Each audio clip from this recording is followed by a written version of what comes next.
So, ich darf Sie herzlich begrüßen zu unserer Pressekonferenz über und um das Remstal. Mein Name ist Werner Bader, ich bin Geschäftsführer des Remstal Tourismus e.V. Wir sind natürlich auch hier in Halle 6 und nutzen die CMT, um unsere touristischen Themen zu präsentieren. Einige möchten wir Ihnen jetzt auch vorstellen. Und ganz kurz möchte ich nur vorab noch sagen, es ist ja schon lang bekannt, dass der Berg ruft. Jetzt spricht auch das Remstal. Komm zu mir. Ich nehme dich auf, meine Arme weit. Ich bin ein Ort der Stille, der wilden Stimmen des Lebens. Ich bringe dich zum Staunen, überrasche dich, verwandle dich.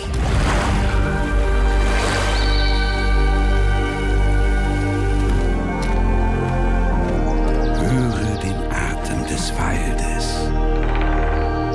ein Grün in 1000 Varianten. Spüre das vom Tau benetzte Gras im Licht des frühen Morgens.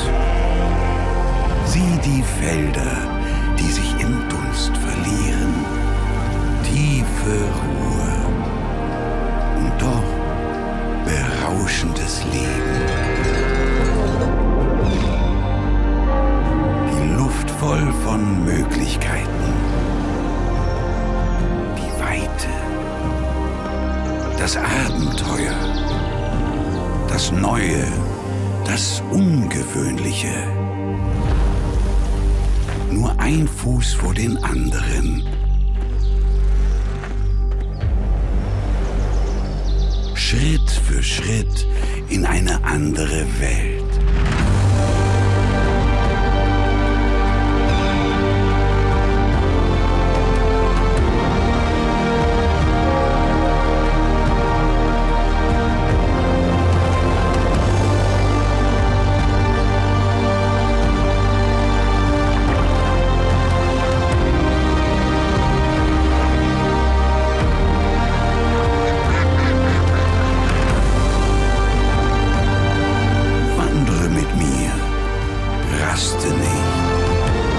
Finde die Auszeit, die du suchst. Ich bin ein Versprechen für dein Herz.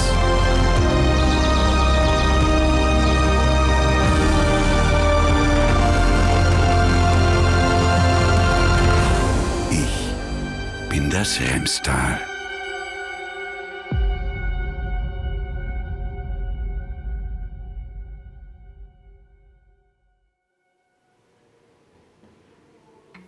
Ja, nach diesen schönen und eindrucksvollen Bildern vom Remstal darf ich Sie alle recht herzlich begrüßen, heute zur Pressekonferenz der Remstal Tourismus. Und ich darf auch gleich neben mir die zwei Damen vorstellen, die Caro Golder, Weinkönigin, die württembergische Weinkönigin und natürlich heute vor allem da für den Genuss, ganz klar. Und daneben meine Frau, die Heike Scharmann, die gemeinsam mit der Remstal Tourismus das Thema Remsi Escape Games ausgearbeitet hat und heute dieses Projekt Ihnen gerne vorstellen möchte. Ja, mein Name ist Michael Scharmann, ich bin Vorsitzender der Remstal Tourismus und darf ganz kurz einführen. Wir hatten ja letztes Jahr mit der 12-Stunden-Wanderung auch einen großen Höhepunkt in Fellbach. Das heißt, letztes Jahr, beziehungsweise auch mit dem Deutschen Wandertag in Fellbach, war das große Thema im Remstal das Wandern. Ja, da hat sich also wirklich dann 365 Tage sehr, sehr vieles um das Thema Wandern gedreht. Und im Jahr 2023 haben wir jetzt das Thema Genuss. Und wir werden das Thema Genuss in alle Richtungen spielen. Und das werden Sie dann nachher noch hören, die einzelnen Themen, die wir da uns vorgenommen haben. Ich denke, das Remstal ist bei jedem auch bekannt für das Thema Genuss. Ich glaube, es ist bekannt, dass wir hervorragende Weingüter haben und hervorragende Gastronomiebetriebe haben und auch sonstige Dinge, alles rund um den Genuss ein schönes Thema ist. Ja, seit 2019, als wir die Remstal Gartenschau gemeinsam feiern durften und dann auch das Remstal so richtig zusammengewachsen ist, haben wir auch interkommunale Veranstaltungen eingeführt. Und die führen wir natürlich auch 2023 weiter. Und jetzt natürlich in der Hoffnung, dass Corona komplett besiegt ist, beziehungsweise zumindest was die Eintritte und auch die Reglementierungen anbelangt, werden wir dieses Jahr vor allem 3 Themen groß aufziehen. Das heißt, wir werden dieses Thema, die 12-Stunden-Wanderung, natürlich wieder spielen, weil das einfach ein sehr, sehr großer Erfolg in den letzten Jahren war und das Remstal dann tatsächlich über weite Strecken natürlich erlebt werden kann. Und Wandern, was gibt Schöneres als Wandern und Radfahren? Wobei man schon zugeben muss, die Remstal-Wanderung ist dann natürlich schon etwas ambitionierter. Das heißt, es sind 50 Kilometer, die man da läuft und das ist natürlich eine Herausforderung, aber das ist auch genau das, was natürlich auch den Reiz macht und man wirklich große Strecken des Remstals so kennenlernt. Letztes Jahr war es so, dass wir vor allem im unteren Remstal waren. Wir sind gestartet in Fellbach und sind dann auch in einem Rundkurs dann wieder in Fellbach gelandet. Dieses Mal geht es los in Schwäbisch Gmünd. Und wir werden das obere Remstal dann bewandern und auch das Ziel wieder Schwäbisch Gmünd soll es dann wieder heißen. Und wir hatten letztes Jahr 1200 Starter, die mit dabei waren. Der Andrang war so groß, dass wir sogar dann irgendwann Stopp sagen mussten und gar niemand mehr zulassen konnten zu der Wanderung. Und ich bin mir sicher, dass es auch in diesem Jahr wieder ähnlich sein wird. Und gut zum Vormerken, an Himmelfahrt am 18. Mai wird dieses Jahr die 12-Stunden-Wanderung starten. Und ich hoffe auch, dass ich dieses Mal wieder mit am Start bin und auch wieder durchkomme. Also es ist wirklich eine Herausforderung, aber es ist wirklich was wirklich Schönes. Und ja, man erlebt tatsächlich das Remstal auf eine ganz andere Art und Weise. Und wenn dann ab Kilometer 40 der Schweiß richtig rinnt, dann spürt man jeden Meter Remstal noch ein wenig mehr. Genau. Dann haben wir eine zweite interkommunale Veranstaltung, die wir auch in jedem Jahr dann anbieten. Das ist die Remstal Museumsnacht. Auch dort machen sehr, sehr viele Kommunen des Remstals bzw. der Remstal Tourismus mit. Und das werden wir schon 2 Tage später feiern, also am 20. Mai wird die Remstal Museumsnacht dann stattfinden. Und in dieser Zeit haben sehr, sehr viele Museen und andere Einrichtungen über das komplette Remstal in den teilnehmenden Kommunen dann geöffnet. Und es wird ein tolles Rahmenprogramm auch geben. Und das heißt einfach, dass man vor allem auch Museen kennenlernt, die man gegebenenfalls normalerweise gar nicht besucht, sondern haben auch mal kleinere Museen offen oder man kann einfach das mal nutzen und sagen, ich besuche mal 2, 3, 4 Museen hintereinander. Und das Schöne ist, dass dann eben auch bei vielen Museen dann eben auch die Eigentümer bzw. die Künstler etc. selber vor Ort sind und natürlich die Kunst nochmal ganz anders natürlich an den Mann und an die Frau bringen können. Wie gesagt, am 20. Mai findet diese statt und die geht dann von 18 bis 24 Uhr. Ja, und ein schönes Thema, was ganz anderes natürlich, das Remstal singt, auch wieder dieses Jahr dabei, am 2. Juli. Und auch hier werden in sehr vielen Remstal-Kommunen gleichzeitig Lieder gesungen. Das heißt, es wird in jeder Kommune ein eigenes Veranstaltungsformat geben. Das heißt, es wird Liedblätter geben und es werden viele Lieder miteinander gesungen. Entweder wird es dann gemacht als Karaoke-Version, bei den anderen spielenden Bands. Nächstes Mal ist dann wieder ein Gesangsverein zum Beispiel dabei und unterstützt das Ganze. Und das endet dann immer im Höhepunkt, dass dann über das ganze Remstal das letzte Lied ist dann ein gemeinsames Lied, das überall dasselbe ist und das ertönt dann über das ganze Remstal. Und letztes Mal war es von den 5, hat geheißen, sagen Sie mal schön, die 5? Das war unsere Remstal-Hymne, das erwischt sie mir auf den falschen Fuß. Wir im Süden, Wir genau. im Süden, genau. Mixung haben wir alle, aber genau. Ja.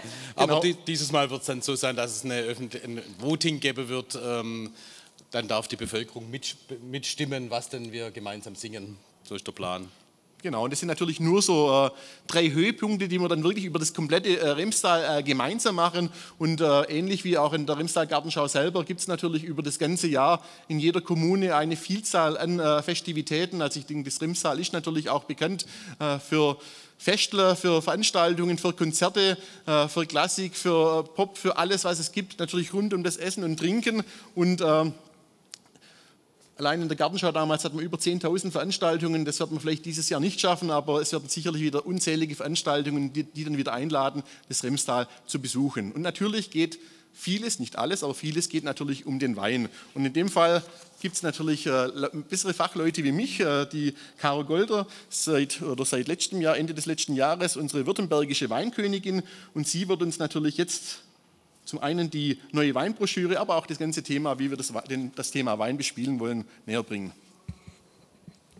Genau, also auch von mir noch ein herzliches Willkommen an alle. Schön, dass ich heute hier sein darf und den Remstal Tourismus unterstützen darf. Ist ja für mich auch Heimspiel, weil ich komme ja aus Winnenden, also auch im Remstal. Deswegen ist es für mich selbstverständlich, dass ich heute hier natürlich zugesagt habe und die neue Weinbroschüre vorstellen darf. Und ich hatte es vorher noch mit dem Herrn Bader davon, dass es so bisher diese Art von Broschüre einfach noch gar nicht gab, wo einfach mal wirklich das Weinanbaugebiet nicht Württemberg, sondern wirklich nur unser Remstal genau beleuchtet ist. Und zwar in statistischer und in weinrechtlicher Hinsicht, aber auch in vielseitiger touristischer Hinsicht. Also es gibt einfach mal einen Einblick, wie viel Rebfläche, wie viel Rotwein, Weißwein, welche Rebsorten haben wir eigentlich in unserem Remstal, ganz explizit, die da vorherrschen, was für Weinlagen haben wir, welche Hanglagen, wie heißen die alle. Es gibt eine ganz große, extra dafür angefertigte Weinkarte, wo alle Weinlagen entlang der Rems aufgezeigt sind, was auf tatsächlich für mich, die trotz vom Fach ist und auch im Remstal aufgewachsen ist, super interessant ist, weil es geht halt einfach von Waiblingen bis Schorndorf, bis nach Aalen nach hinten und da ist einfach alles abgebildet. Und nicht nur das, sondern auch die Aussichtspunkte zum Beispiel, die wir im Remstal haben, die sich auch im Rahmen von der Gartenschau entwickelt haben, wie die Leutenbecher Höhe oder das Remstal-Kino, sind auf der Karte markiert, dass man einfach auch genau beim ersten Anblick von der Karte sieht, wo kann ich eigentlich hin, wo zieht es mich hin, wenn ich zum Beispiel einen Aussichtspunkt suche, wo ich einfach mal das ganze Remstal überblicken möchte. Und dann sind natürlich auch Wanderstrecken eingezeichnet, wie der Weinbaulehrpfad in Fellbach oder der Höhenweg, und auch Radwege sind eingezeichnet auf der Karte und einfach so im Heft auch ein kleiner Abriss davon, was wir eigentlich alles an Rad- und Wanderwegen im Remstal ausgeschildert haben. Dann spielt natürlich aber auch das ganze Thema Veranstaltungen, Essen, Trinken, Wein, Genuss bei uns eine sehr, sehr große Rolle. Und dementsprechend sind natürlich auch viele kulinarische Angebote erwähnt. Typischerweise für uns natürlich Besenwirtschaften, Weinstuben, die man, glaube ich, unweigerlich mit Württemberg oder dem Schwäbischen verbindet. Aber wir haben auch Sternegastronomie im ganzen Remstal verteilt und haben Aktionen wie das Schlemmermenü, das im Oktober jedes Jahr stattfindet, oder auch Kochduette zwischen Weingütern und Gastronomiebetrieben. Dann das Thema Übernachtungen. Man möchte natürlich auch irgendwo nächtigen. Auch das ist erläutert, wo man in Ferienwohnungen unterkommt oder in Hotels. Dann gibt es mittlerweile auch einen Campingplatz im Remstal. Es gibt diverse Weingüter, die die Möglichkeit anbieten, dass man mit dem Wohnwagen oder mit dem Wohnmobil stehen bleibt. Also es ist einfach ein sehr umfangreicher, sehr umfangreich dargestellt, was man alles touristisch im Remstal erleben kann, in Kombination mit Kulinarik und Wein. Und da dürfen natürlich auch die Weingüter nicht fehlen. Also es gibt auch eine ganz große Übersicht, wo alle Weinbaubetriebe aus dem Remstal nach Orten gegliedert, nach Gemeinden gegliedert dargestellt sind, mit den Infos dazu, wann sind die Öffnungszeiten, was gibt es für besondere Angebote in Sachen Übernachtung, sind es biologische Betriebe, hundefreundlich, kinderfreundlich. Also es ist alles sehr grafisch sehr einfach dargestellt. Und natürlich darf auch die Kunst nicht zu kurz kommen. Es gibt auch Informationen, wo gibt es Kulturlehrpfade oder Weinbauwege. Und ich glaube, jeder, der dieses Heft durchblättert, findet auf jeden Fall was, wo er am nächsten Wochenende Lust hat, hinzugehen. Und gerade jetzt im Sommer, das macht dann wieder richtig Laune, wenn man das sieht, was man alles erleben kann bei uns. Genau. Ja, vielen herzlichen Dank. Liebe Caro, die Broschüre liegt natürlich für Sie aus hier an der Seite, falls Sie es nicht ohnehin schon gesehen haben. Ich glaube, es lohnt sich wirklich, da mal reinzugucken. Wir haben uns bemüht, das Ganze kurzweilig, touristisch aufzubereiten.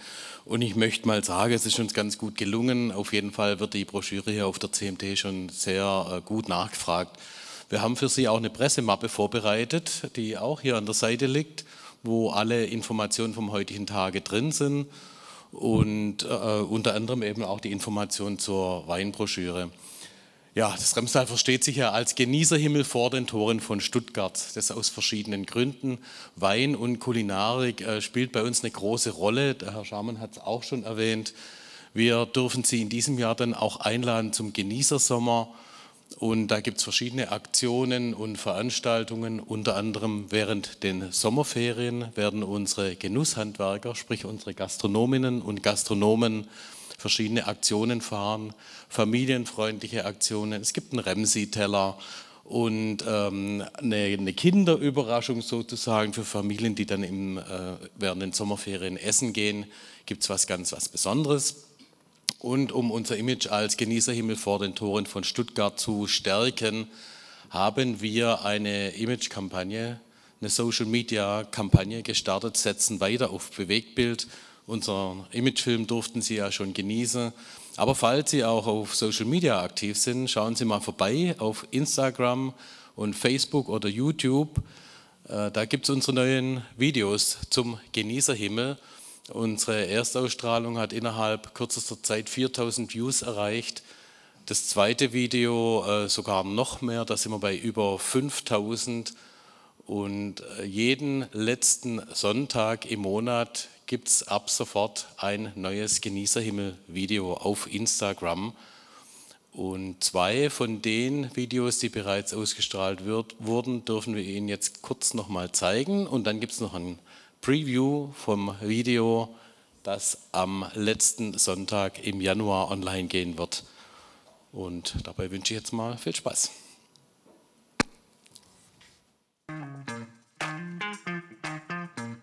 Die Idee Vorratskammer ist entstanden aus einer Laune heraus, aus einer schönen, harmonischen Partnerschaft heraus, die bis heute geblieben ist.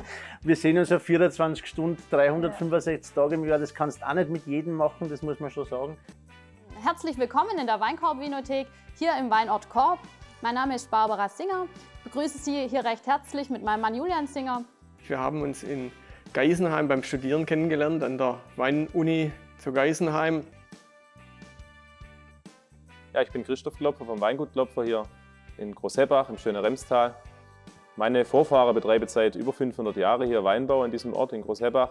Mein Vater war der erste in den 80er Jahren in der Familie, der den Wein auch in Flasche abgefüllt hat, in einer kleinen Garage damals noch. Den Genießervideos ist es, die Genusshandwerker, wie schon gesagt, zu Wort kommen zu lassen. Die erzählen Geschichten, die sie sonst nicht jedem erzählen, sage ich mal. Also es lohnt sich wirklich. Gucken Sie mal rein und haben Sie Ihren Spaß dran. Würde mich freuen. Ja, wir sind aber nicht nur für Genießer ein wirklich interessantes Ziel, sage ich mal, sondern auch für Familien. Und wir haben in diesem Jahr schon ein Projekt gestartet, das sich Remsi Escape Game nennt.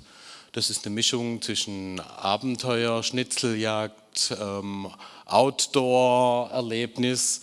Konzipiert wurde das Ganze von der Frau Heike Scharmann, die Sie hier ganz rechts oder von Ihnen aus links außen sehen.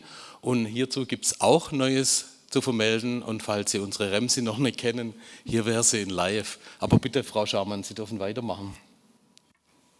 Ja, ich möchte Sie auch ganz herzlich begrüßen und ich freue mich sehr, dass ich Ihnen heute Remsis Escape-Abenteuer vorstellen darf. Es handelt sich um ein Outdoor-Escape-Game für Kinder, für Familien, das ich zusammen mit der Remstal Tourismus ehrenamtlich entwickelt habe. Zunächst mal für Weinstadt Beutelsbach und demnächst wird es ein zweites Escape-Game in Urbach geben. Ja, um was geht's und wie funktioniert das Ganze? Bei Remsis Escape-Abenteuer werden Escape-Game und Schnitzeljagd miteinander kombiniert und das Ganze draußen an der frischen Luft. Die Familien, die leihen sich diesen Rucksack hier aus und bekommen diese Spielanleitung und begeben sich dann auf Rätseltour durch den jeweiligen Ort. Auf der Tour machen Sie eine Reise in die Vergangenheit des jeweiligen Ortes, denn es wird eine fortlaufende Geschichte erzählt, die einen historischen Hintergrund hat.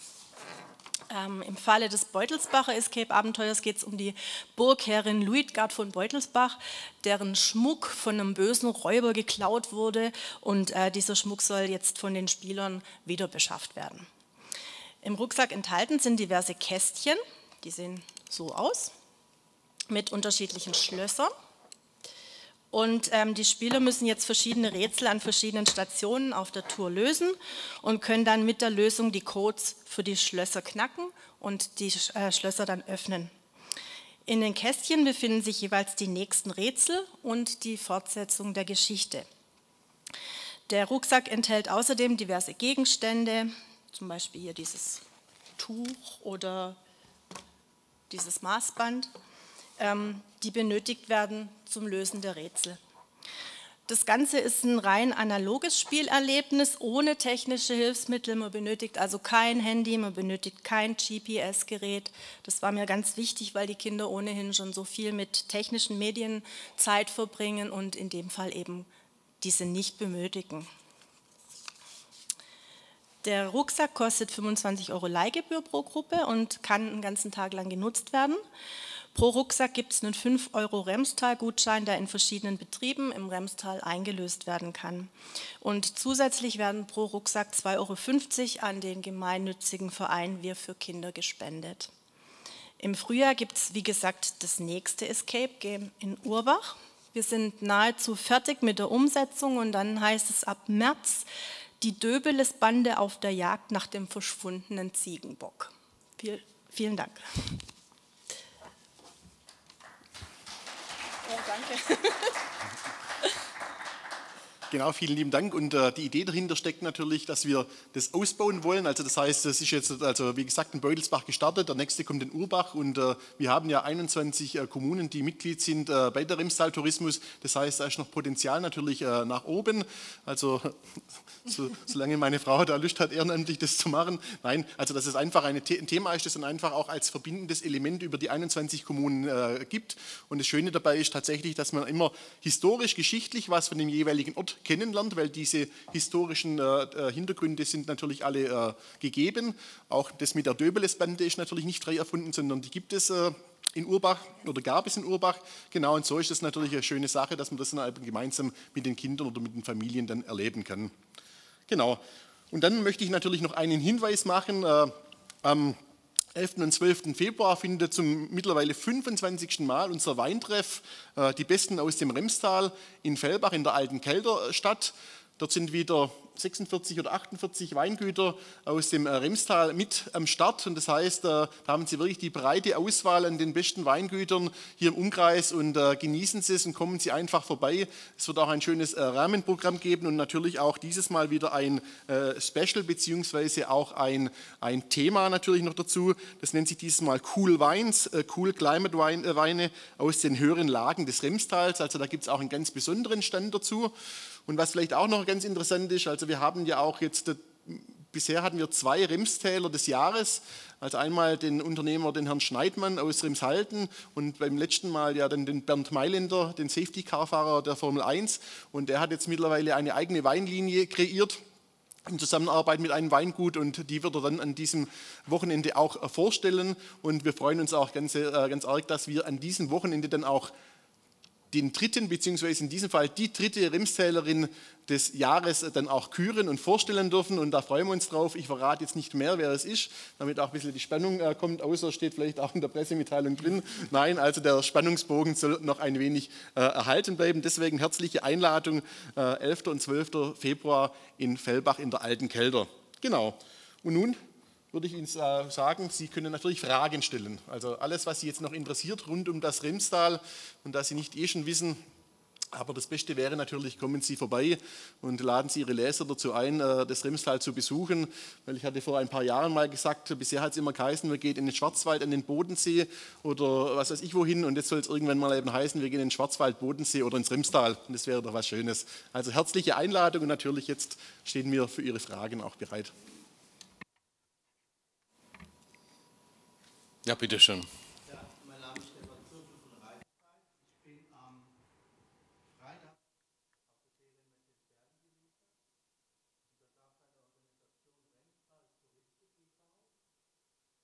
Und da gab es eine Organisation Remstal Tourismus e.V. Und ich fand es schade, dass es dort so wenig Prospekte über das Remstal gegeben hat, sondern es vor allem Wein verkauft wurde. Ist das ja auch die Organisation oder haben Sie einfach zu wenig Prospekte? Ich weiß es nicht. Ja. Hat mit uns gar nichts zu tun. Das ist eine Namensdoppelung. Remstal Touristik hat mit uns aber nichts zu tun. Das ist ein Weinhändler. Sind uns im Moment die Hände gebunden, aber ich kenne die Problematik tatsächlich. Das wäre der nächste Schritt, aber da gibt es verschiedene Informationen. Ich weiß nicht, wie lange es die Firma noch geben wird. Im Moment ist sie noch da. Wir sind dabei, eine Lösung zu finden. Aber ja, es ist ja jetzt nicht schlimm. Aber wir haben bisher... Ja, ja. Ja, machen Sie gern weiter, wenn Sie schon am Wort sind. Ja.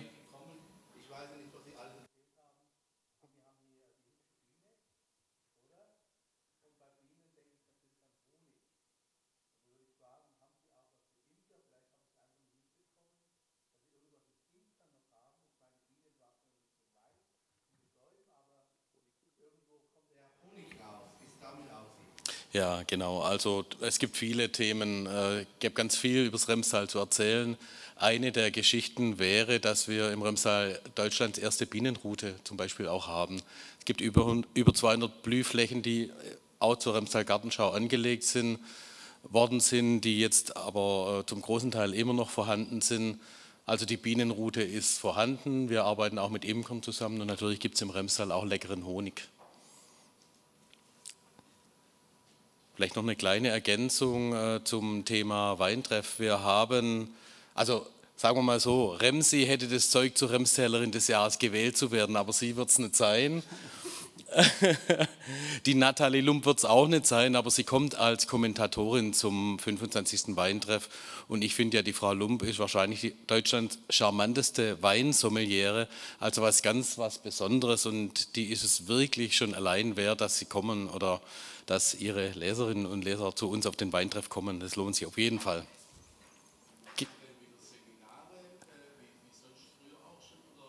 Ja. Genau, sie macht die kommentierten Weinproben, da gibt es pro Tag wieder 4 Stück voraussichtlich. Schwerpunktthema, der Herr Schammann hat schon erwähnt, Cool Climate. Und da stellt die Frau Lump dann wieder Wengerder und ihre Weine vor. Und jeder, der beim Weintreff ist, darf kostenfrei teilnehmen.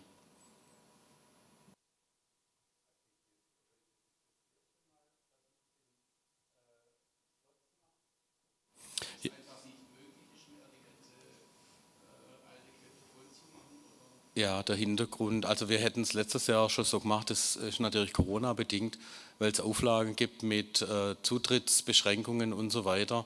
Und wir planen ja jetzt schon ganze Zeit am Weintreff und da mussten wir auf die Slots setzen, weil die Wahrscheinlichkeit, die Veranstaltung in der Form durchzuführen, einfach gegeben war. Andersrum waren wir alle unsicher, es weiß ja noch keiner oder hat damals noch keiner gewusst, was noch kommt. Und jetzt ist es so mit Slots, ich höre von anderen Weinveranstaltungen, dass es sehr gut angenommen wird, weil man doch eine professionellere Verkostungsszenerie gewährleisten kann. Aber das ist der Hintergrund.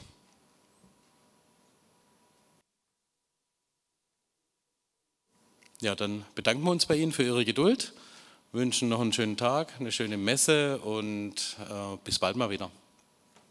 Genau, vielen Dank.